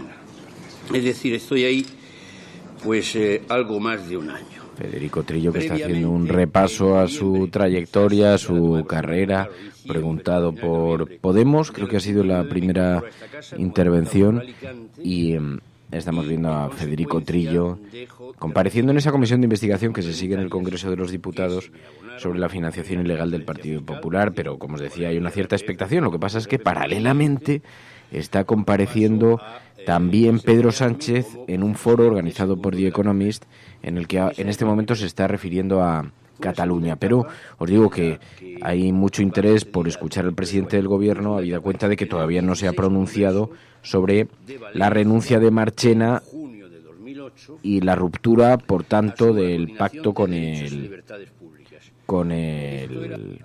Partido Popular, el acuerdo al que había alcanzado el Partido Socialista con el Partido Popular para el gobierno del Tribunal Supremo. Bueno, mientras sigue compareciendo, en cuanto Pedro Sánchez se refiere a algún asunto de esto relacionado, volvemos a conectar, pero como digo, hay un cierto interés por ver esta comisión de investigación, porque además esperas Federico Trillo, es uno de los grandes, digamos, popes del PP, a quien se le encargó precisamente la estrategia de defensa en el caso de Gürtel. Pero como tenemos el tiempo muy limitado, yo le preguntaba en concreto sobre sus funciones como asesor jurídico en el Partido Popular cuando usted entró. Vamos a ver, no.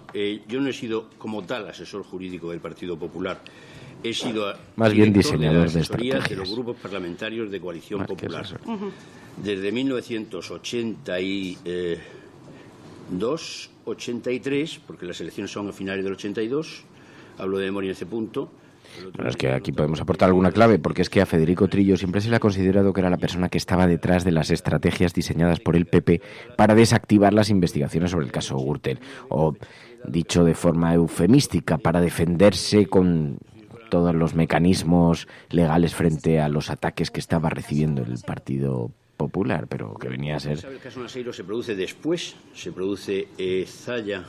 Entonces le han preguntado cuál es su papel en esta, digamos, en este diseño de estrategias y tal, y él ha hecho un relato de toda su trayectoria en el Partido Popular, pero que poco tenía que ver con eso. Es decir, creo que no me faltaría la verdad si dijera que es en mayo de abril de 1990. Yo recuerdo que fue una Semana Santa, porque yo estaba en mi tierra y allí recibo la noticia de que ha sido detenido, pues al lado de mi tierra, en mi circunscripción de Alicante, don Rosendo Naseiro como tesorero del Partido Popular. Y me desplazo a Madrid, a pesar de que estaba, lo recuerdo muy bien, porque, hombre, no era una circunstancia fácil. Bueno, Federico Trillo, mientras tanto, sigue compareciendo también. Vamos a seguir un poco ambas comparecencias, a ver si escuchamos hablar algo sobre lo de la renuncia de Marchena. Distintas capacidades que está definido en nuestra Constitución. Está hablando de la Constitución, de la posible reforma de la Constitución. Habla Pedro Sánchez de su voluntad de reformarla. Son temas menores, pero o no tan menores, pero sí que demuestran la necesidad de actualizar nuestra Constitución. Yo siempre he dicho que renovar nuestra Constitución no es un fin en sí mismo, siempre es un camino, un proceso para reconstruir consensos que hoy están rotos. Y yo creo que eso sería importante, que lo hiciéramos.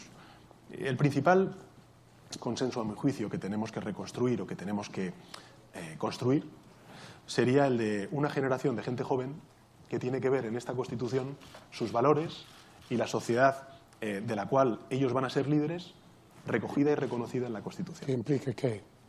Bueno, pues implica esta cuestión de los aforamientos, que implicará el reconocimiento de nuevos derechos, de nuevas libertades y, ¿por qué no? En fin, estamos viendo la inutilidad del Senado en el momento actual. Pues si tenemos un Estado autonómico, es decir, un Estado federal, pues necesitaremos una Cámara territorial donde se puedan dirimir y dilucidar muchos de los debates territoriales pendientes. Pues estas son las cuestiones que tenemos que resolver. Es decir, tenemos una gran casa, que es nuestra Constitución, que necesita algunas reformas después de 40 años. Esta es, digamos, el planteamiento político de fondo que hace el Gobierno y que hizo el Partido Socialista cuando estábamos en la oposición. Pero en todo caso, creo que la reforma constitucional es un proceso y que sería bueno hasta incluso para la política. Bueno, se está refiriendo a una hipotética reforma en la Constitución española, Pedro Sánchez, y mientras tanto está teniendo lugar esta comparecencia de Federico Trillo en la Comisión de Investigación del Senado sobre la financiación irregular del Partido Popular. Es que estaba escuchando por uno de los auriculares la intervención, pero está haciendo una introducción sobre sobre los matices de la investigación y está tratando de justificar su posición. Pero bueno, esto es lo que se refiere a estas comisiones de investigación y a la participación de Pedro Sánchez en este acto organizado por The Economist, en el que se está refiriendo a una hipotética reforma de la Constitución. Como digo, tenemos atención porque queremos escuchar a ver si hace alguna alusión a la renuncia de Marchena. El progresismo en España.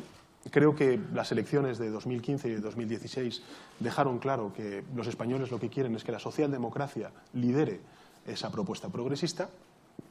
Posteriormente, como consecuencia de la crisis económica y la crisis social derivada de ella, ha habido una impugnación al sistema político por parte del catalanismo, que ha desaparecido en aras del independentismo. Eso lo estamos viviendo ahora mismo, lo estamos sufriendo, pero también en el lado derecho estamos viviendo un cambio de paradigma.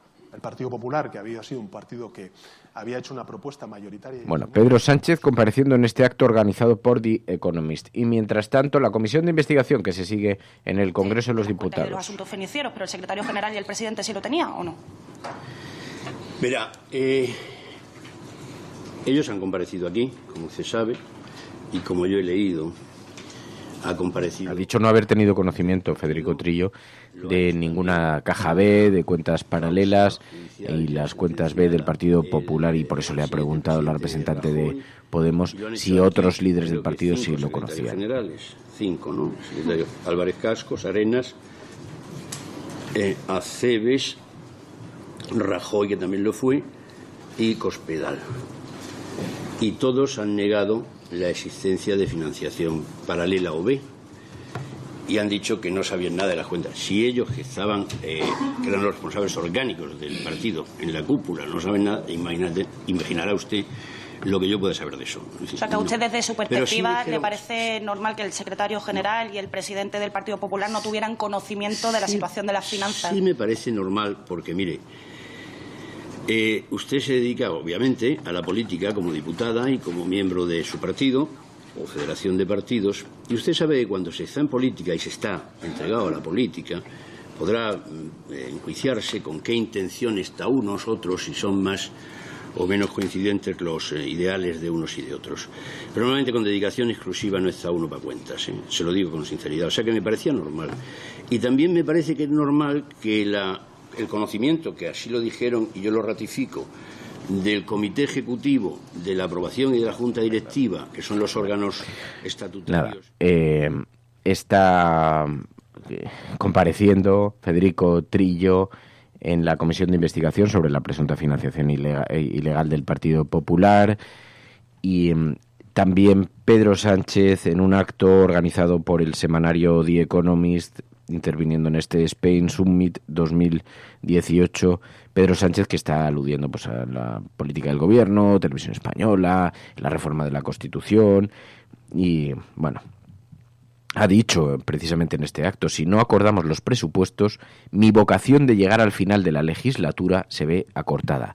Y es a lo que me refería antes con, hay una cierta, por una parte es muy posible que se vea abocado a tener que adelantar las elecciones, porque gobernar a golpe de decreto, sobre todo cuando las encuestas te están funcionando, no te están dando mal, apostar a que puedes gobernar a golpe de decreto cuando tú has sido tan crítico, y a ver cómo llegas a una hipotética convocatoria electoral en el futuro. Y además que pueden pasar muchas cosas de aquí a entonces. Mientras que si las convocas ahora, pues puedes tener ciertos beneficios. Pero es que además quizá cabe pensar que estamos asistiendo también a un ejercicio de teatralización para presionar a los independentistas para forzarles a apoyar los presupuestos, porque sin embargo en privado Pedro Sánchez está manifestando que quiere estirar la legislatura lo más posible, quedan 2 años de legislatura, lo más posible dentro de eso. Pero bueno, vamos a ver, como todo son especulaciones sobre esta materia, lo vamos a ir viendo y así mañana tenemos la oportunidad ya con toda la información procesada, no a tiempo real y saltando de un sitio a otro, que no es más que un ejercicio de cierta esquizofrenia. Podemos mañana ya resumíroslo y así no tenéis que asistir y seguirlo vosotros en directo. Ya dejamos la esquizofrenia para que nos la traguemos nosotros. Y nosotros nos vamos a marchar. Mary, no sé si, salvo que tú quieras aportar alguna cuestión de esta naturaleza. No,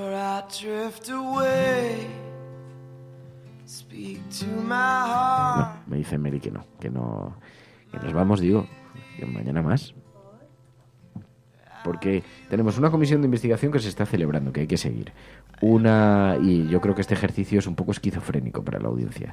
Una comparecencia del presidente del gobierno que habrá que resumir y buscar los elementos que sean destacados y no que la gente se la tenga que tragar, que por otra parte, si queréis, publicamos los links y la podéis seguir en directo entera, pero va a ser más sencilla. ¿O querías permanecer aquí con la audiencia? No, hasta el juicio final. Estaba escuchando a Pedro Sánchez, que estaba ahí con el tema de Gibraltar. Gibraltar español. Sí. Bueno, mañana tendremos el resumen informativo y así os podemos condensar todo esto sin que tengáis que asistir a porque a lo mejor hay alguien que le apetece, pero habrá un montón de gente que seguramente pues no le apetezca ya mucho asistir a todo esto, ¿no? Dice, a ver, sed muy malos, adiós. Con las ganas que tenía Fer de sobremesa, sí, yo quería contar lo de mi... Bueno, en realidad no sé, yo sé muy... Porque con esta música... Digo porque hay mucha gente que no lo sabe. Con esta música identificamos el tiempo de la sobremesa en la cafetera. Es un tiempo que dedicamos a especular sobre la vida, bueno, a dar un poquito y recibir un poquito de compañía. Y entonces siempre colocamos temas sobre la mesa que están fuera de la agenda setting, fuera de fuera de la información. Y entonces ya charlamos de la vida. Pero hoy tenemos que recordar lo del viernes, La sal de la tierra, que estoy yo muy insistente con esto porque me ha parecido un documental fascinante. No lo has visto todavía, ¿no? No. Te va a encantar, te va a gustar mucho. Y nada, y ya contaré lo de mi taller mecánico. La verdad es que no tiene ningún interés. O sea que tampoco os voy a martirizar con esta historia porque simplemente que estuve 2 horas esperando a que llegara un señor con una grúa y con unos carritos y entonces subió el coche, se lo llevó. Y ahora hay que esperar porque resulta que para conseguir la llave del coche, estas que tienen mando, cuando lo pierdes necesitan el número de bastidor, el número de matrícula y llamar a Alemania porque es un coche de marca alemán, pequeñito, no es un Opel Corsa, no tiene mucho misterio, pero resulta que para hacer una llave hay que llamar a Alemania. Y entonces voy a estar 5 días con el coche inmovilizado. Y fue todo un Podemos tinglao. viajar a Alemania. Por el coche, por la llave. Sí. Hay una historia, hay un que además no estaba mal, la peli de El Olivo, ¿te acuerdas? Eso sí que era un viaje a Alemania muy divertido. ¿Te acuerdas de la peli El Olivo? Sí, la hemos analizado en la cafetera. Hombre, claro, pero como me has mirado con cara de ¿de qué estás hablando? No te mira con esa cara. Era un viaje así muy de viajes. Bueno, que nos vamos. La película La sal de la tierra, en efecto, está en francés con subtítulos, pero también está en castellano. Lo he visto porque había quien había puesto el link. Es una cosa irregular que no debe hacerse, pero he visto que había quien lo había puesto en Twitter. Algún oyente de este programa. Dicen por aquí hay que llamar a Berlín. Os pueden cerrar hacer la llave. Hola, buenos días. Soy Berlín. Llamo a Berlín. ¿Es esto Berlín? ¿Tienen ustedes la llave de Berlín? Sí, pero es un tinglao, no te creas. Yo me he quedado muy impresionado con el mundo de las grúas y el mundo del taller mecánico. Entonces me decían, ¿pero cómo has podido perder las llaves? Pues mira, sí, las he perdido. Pues este coche no se puede mover. Digo, pues hombre, yo que no será el coche más difícil de mover que os habéis encontrado, que es un Mini Corsa, que lo levantas con los dedos. Digo, pero que en todo caso, habrá golpes, coches que se estampen, cosas que os cueste poco levantarlo. Digo, que al fin y al cabo no deja de ser una cosa que tiene ruedas, aunque se pueda empujar poco. Pero eso me pareció a mí y efectivamente luego pues era mucho más fácil de lo que... Es que tuve un par de llamadas de no, esto va a ser imposible. Oiga, pues yo no sé si es imposible o no, pero usted es la grúa, o sea, comprenderá que yo sí que no soy capaz de levantarlo.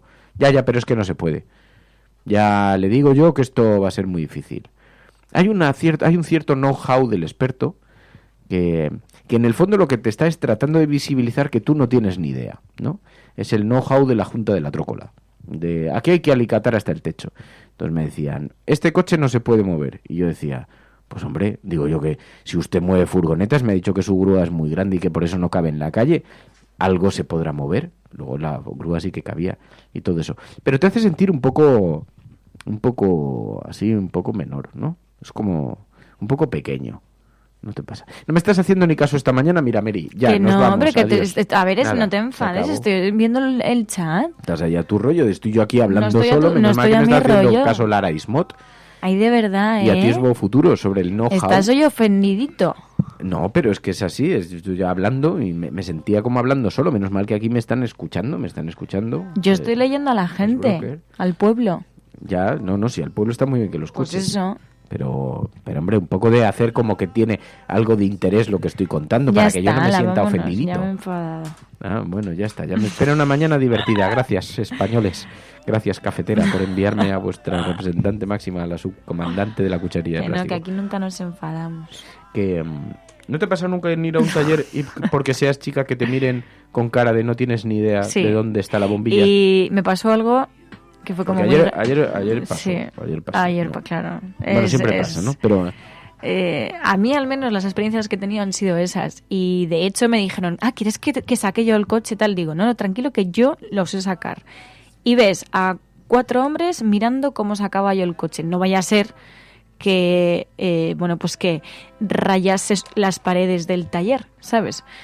Y sí, hubo una gran expectación por ver cómo María sacaba el coche arreglado del taller. De hecho, iba con mi padre y entonces le dieron la llave a mi padre y mi padre me la dio a mí. Y me dijo, sácalo tú, María. Digo, vale, gracias. Digo, entonces, claro, los otros pues no lo esperaban y se quedaron mirando a ver cómo María sacaba el coche. Solo les faltó aplaudir cuando ya lo había sacado.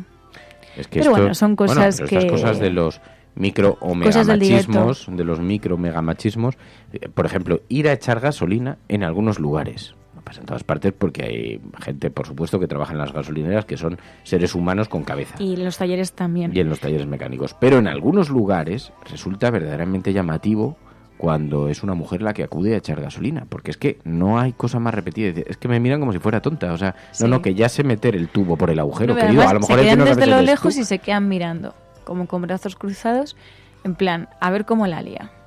Y yo al principio, cuando tenía unos años menos, me ponía nerviosa, porque claro, digo, o sea, es como un examen. Y entonces, cuanto más te miran, más nerviosa te ponías y claro, había veces que la liabas. Entonces, claro, ya como que se reían, ¿no? Pero no digo solamente gente de las gasolineras, ¿no? Sino en general. Y sí, y luego ya con los años pues aprendes que no tienen derecho a ponerte nerviosa. Pero, por ejemplo, también cuando a lo mejor íbamos mi hermana y yo, ¿no? Y entonces íbamos o a aparcar el coche o a sacar el coche de un aparcamiento. Si había algunos chicos mirando, se quedaban en silencio mirando a ver si las chicas podían sacar el coche o no. Entonces, claro, y ya era como, ya me están mirando. Y entonces nos decíamos, no pasa nada. O sea, no es un examen, no es tal, aunque ellos quieran que lo sea. Saca el coche tranquilamente y tal. Pero es alucinante, ¿no? La presión que vemos que se ejerce, ¿no? Sobre nosotros muchas veces. Ahí por hay que cosas hacer absurdas. una cámara oculta en algunos. Obviamente no se puede generalizar, el mundo es muy grande. No, pero y hay son gente casos encantadora y que que nos además pasan a escuchan muchas este programa. mujeres. Pero cuando pasa tanto, efectivamente, cuando llaman tanto. Pero mira, dice Angélica, de esto que llegas al taller y ni siquiera te dejan meterlo. Súper sonrientes te dicen que puedes entrar mientras ellos ya te aparcan el coche. Bueno, el otro día, claro, vengo a Madrid con el coche, con una amiga, y entonces estaba mirando porque, bueno, puedes pagar la zona azul o verde con el móvil. Y entonces no tenía memorizada la matrícula de mi coche, y entonces pues me giré, fui a la parte de detrás de mi coche, y entonces para apuntar la matrícula. Bueno, pues ya vino un señor, que era el del coche de detrás, y me dice, pero descaradamente, me dice, oye, ¿no me habrá rayado el coche? Y le dije, no sé por qué dice usted eso. O sea, pero esto es para hacer una cámara oculta y entonces con No, una, es que claro, como es con mujer, una guerrillera vamos, de femen. es horrible, de que verdad. entonces se vuelva y diga, oye, gilipollas, ¿puedes venir a mirarme los faros? Que este tipo de cosas así de a ver qué pasa, porque hay lugares en los que de verdad es que es un auténtico escándalo. O sea, al final lo que buscan también es un poco intimidarte y que sientas vergüenza y que te pongas nerviosa. Y es como, no me da la gana. O sea, mira, dice Will Wise que tenías que haber sacado la llave y haberle rayado el coche. Haberle dicho, no, pero mire. Le ha dado una buena idea. Y le haces ahí un 7 sea... que te cagas. Que es o la esto... marca del zorro. Claro, dice, mire, el zorro. Aquí luego pensé y dije, porque claro, yo me iba y él iba a sacar el coche. Y luego lo pensé y digo, tenía que haberle dicho, tenga cuidado usted que no me raya a mí el coche. Claro, dice Pipistrello, sí, lo he rayado, pero la verdad es que lo he hecho queriendo. Que también está muy simpática la respuesta. Ya, sí. dice Demurian, tenías que haber echado mano a la cuchara. Sí, tengo que guardar unas cuantas cucharillas de plástico en el coche, por si acaso. Sí. Pero es verdad, o sea, hay cosas que son... Mira, mamen, el otro día me aplaudió un tipo al aparcar. Mi mirada se lo dijo todo. Sí, eso estaría bien contestarle. Oye, ¿tú eres idiota?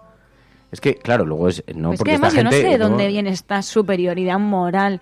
Encima por bueno, saber conducir un coche, o sea, ni que fuese algo, vamos. Yo tengo una amiga que además tiene un coche de estos gigantes, un BMW todoterreno, que es un coche gigantesco, y entonces fue al taller, y entonces, claro, imagínate, un coche grande, conducido por una mujer en un cierto tipo de taller, claro. Entonces la miraron como, este coche no es tuyo. Eso es palabras de ella. Y entonces dice, me bajo y digo, oye, mira, es que me han dado un golpe por detrás. No, bueno, déjalo aquí, que tú no puedes aparcarlo. El listo... se sube al coche, acelera, sin saber que tenía metida la marcha atrás, se pega un porrazo de la hostia en todo el eje trasero y lo parte en dos, porque se cae por un socavón delante de ella que observaba la situación. Los llevó a los tribunales y todo y ganó. Pero tú imagínate la cara del tipo por chulo, por boca chancla, la que se llevó después de cometer semejante... acto de chulería, y encima va, acelera y se le va el coche para atrás y revienta el eje trasero. Es como creo que se bajó el hombre con la cara completamente desencajada. Y dice, no, pues es que te las busca, pero además te vas a buscar un buen lío, Rico.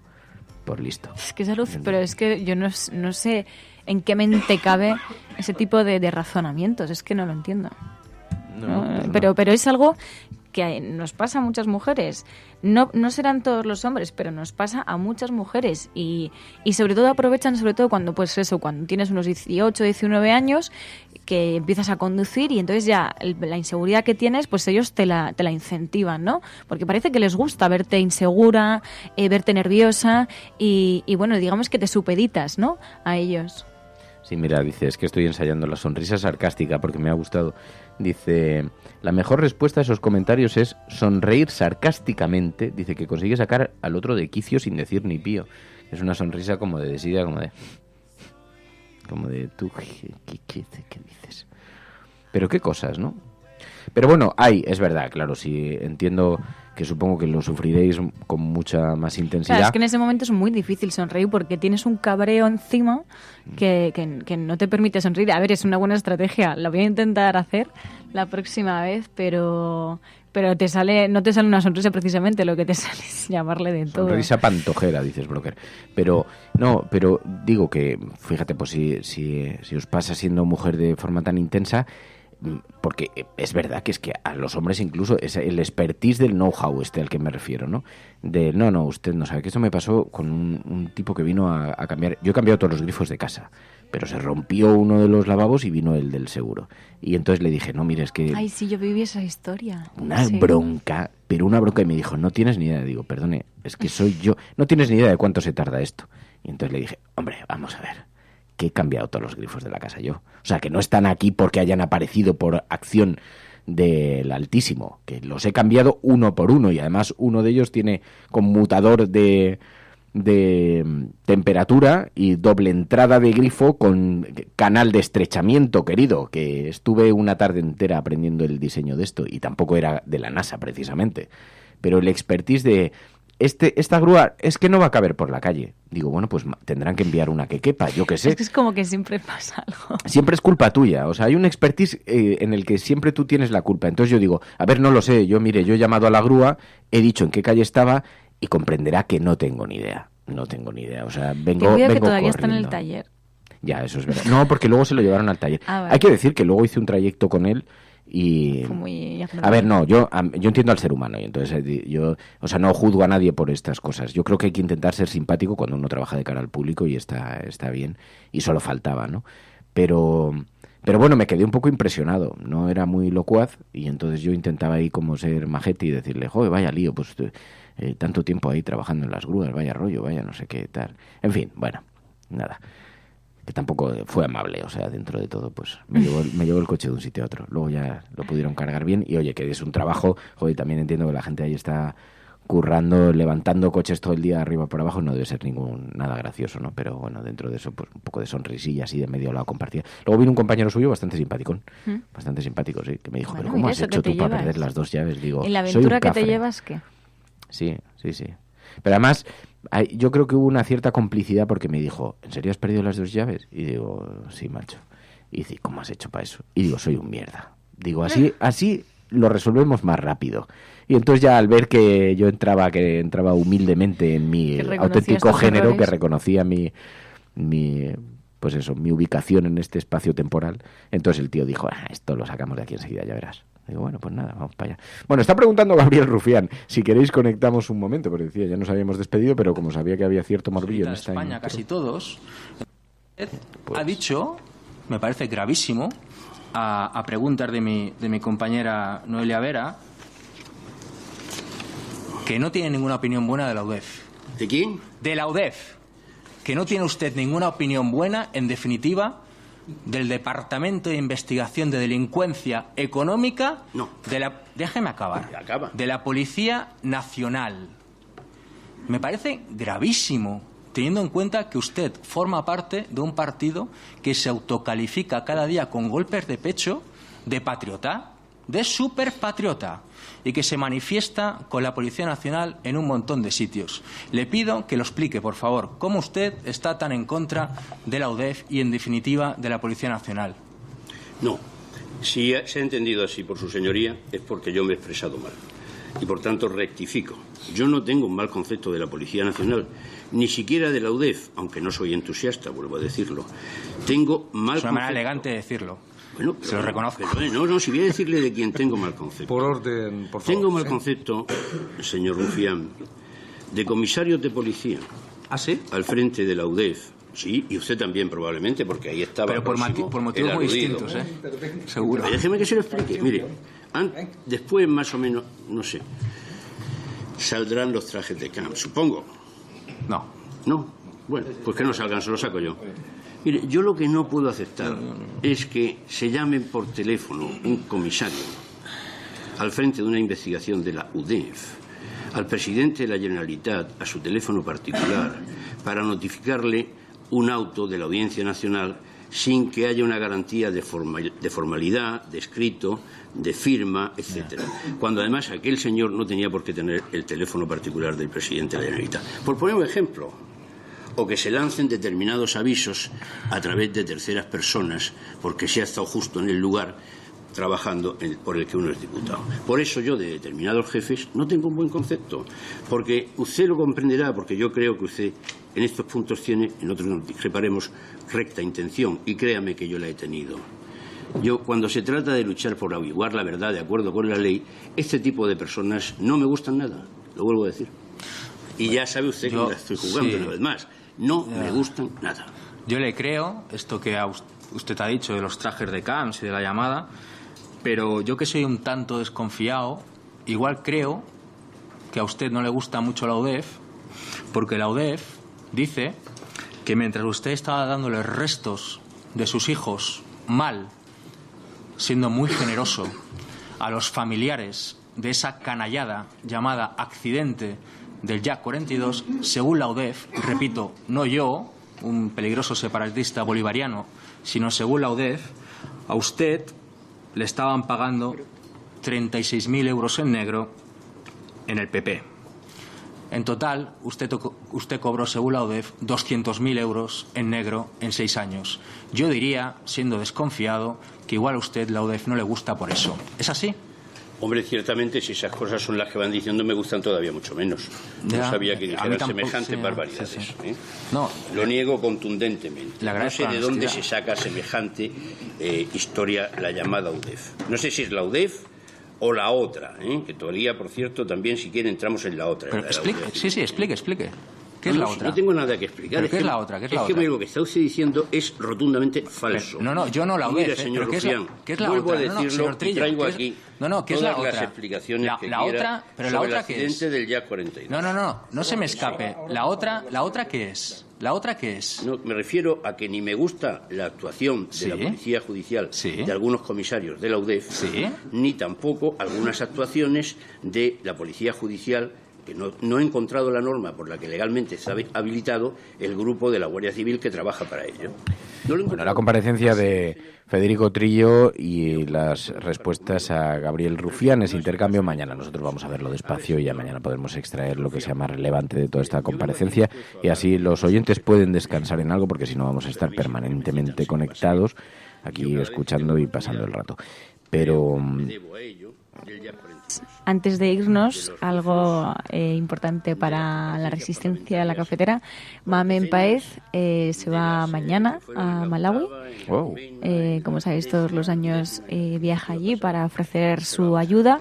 Así que nada, te deseamos muy buen viaje y cuando puedas nos escuchas. No nos abandones. Mamen, un beso muy fuerte, que disfrutes ese viaje, que siempre tienen un objeto solidario y generoso, como sabemos todos los que te conocemos, y que vaya muy bien. Ya nos irás contando cómo va la cosa. Muchísimas gracias a todos, de verdad, por vuestra compañía. Mañana volvemos y ya os resumimos todo lo que de sí la actualidad. Gracias, Mary, muchísimas gracias. Gracias a todas. Bueno, adiós, cuidaos. Mañana volvemos, mañana más. Mañana ya con el resumen. Un saludo, cuidaos. La Cafetera es un programa de radio que se financia gracias a las aportaciones de los oyentes. Si te gusta el periodismo que defiende y sientes que te acompaña, hazte mecenas y ayúdanos. Infórmate en radiocable.com/mecenas.